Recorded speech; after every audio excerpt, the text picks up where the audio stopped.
کرے گا کیا؟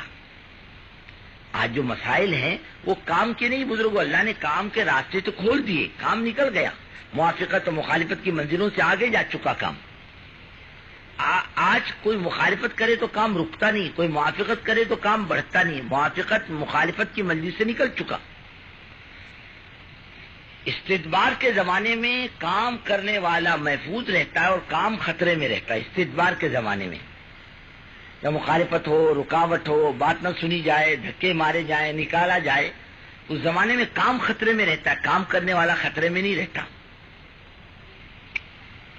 اس وقت کام کرنے والوں کی نگاہ اللہ پر ہوتی ہے، لیکن جب استقبال کا زمانہ آتا ہے، قومیں متوجہ ہوتی ہیں، تو کام نکل جاتا ہے خطرات سے اور کام کرنے والا پھنس جاتا ہے خطرات میں۔ یہ خطرے کی گھنٹی ہے۔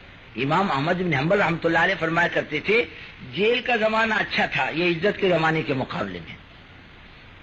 وہ مار کا زمانہ، مخالفت کا زمانہ، کہا وہ اچھا تھا۔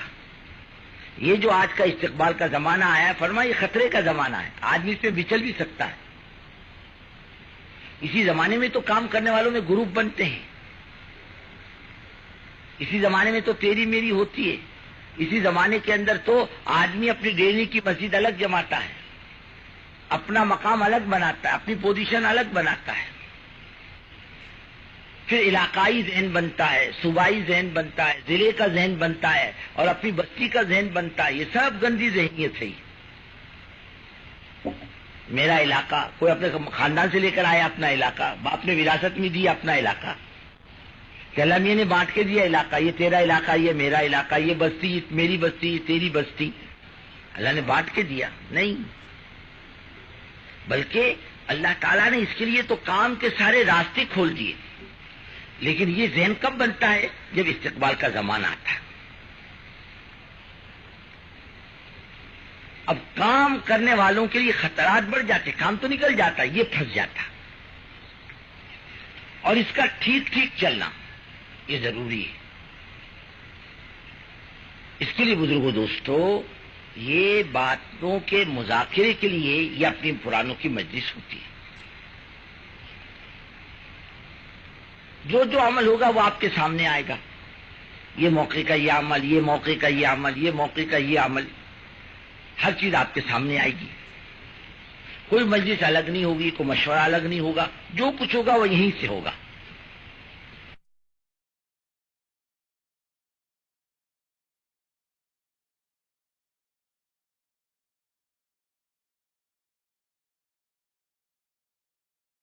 صحیح ہوگا۔ اور کام کرنے والا اگر علاقوں میں ڈھنگ کا نہیں ہے تو کام بھی صحیح نہیں ہوگا اور کام کرنے والا بھی صحیح نہیں ہوگا۔ اور صحیح کیا ہے جو اپنے بڑے بتلاتے ہیں، اس میں اپنی مرضی کو، اپنے مزاج کو، اپنے تجربے کو کوئی دخل نہیں، اپنے علم کو کوئی دخل نہیں کہ میں جانکار ہوں، میں بھی پرانا ہوں، میں بھی شانہ ہوں، میں بھی اپنی ترتیب چلاؤں گا۔ فرمایا نہیں، اس کی گنجائش نہیں،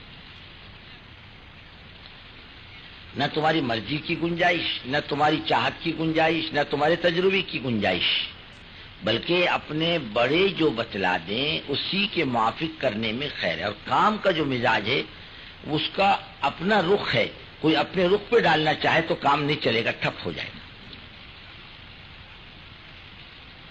اور اپنے بڑوں سے پوچھ پوچھ کے کرنا یہ اصل ہے۔ اپنے بڑے بتلا دیں ویسے کرنا۔ اللہ جس سے کام لیتا ہے کام کا مزاج بھی اسے سمجھاتا ہے، جس سے کام لیتا۔ اس زمانے میں اللہ تعالی ہمارے بڑوں سے کام لے رہے ہیں، نظام الدین سے۔ ایک مرتبہ حضرت بیت اللہ سے تشریف لائے، فرمانے لگے ایک ملک کسی علاقے کے عرب علاقے کے عالم تشریف لائے ملاقات کے لیے۔ فرمایا اس سے پہلے ملاقات نہیں ہوئی، آئے پوچھتے پوچھتے آئے، ملاقات ہوئی، بیٹھے بات چیت ہوئی، کہ آپ کیسے تشریف لائے؟ کہنے کہ مجھے آپ کی خدمت میں اللہ کے رسول صلی اللہ علیہ وسلم نے بھیجا ہے، جاؤ ملاقات کر لو۔ یہ وہ لوگ، یہ وہ ہیں جن سے اللہ دنیا میں اپنی دین کی حفاظت کا اور خدمت کا کام لے گا، ان کی چلے گی دنیا میں۔ اس لیے حضرت میں آپ کو پہلے دیکھا نہیں، میں جانتا بھی نہیں، میں آپ سے ملاقات کے لیے حضور پاک صلی اللہ علیہ وسلم کے اشارے پر آیا ہوں، آپ سے ملاقات کے لیے، ان کی چلے گی اب دنیا میں۔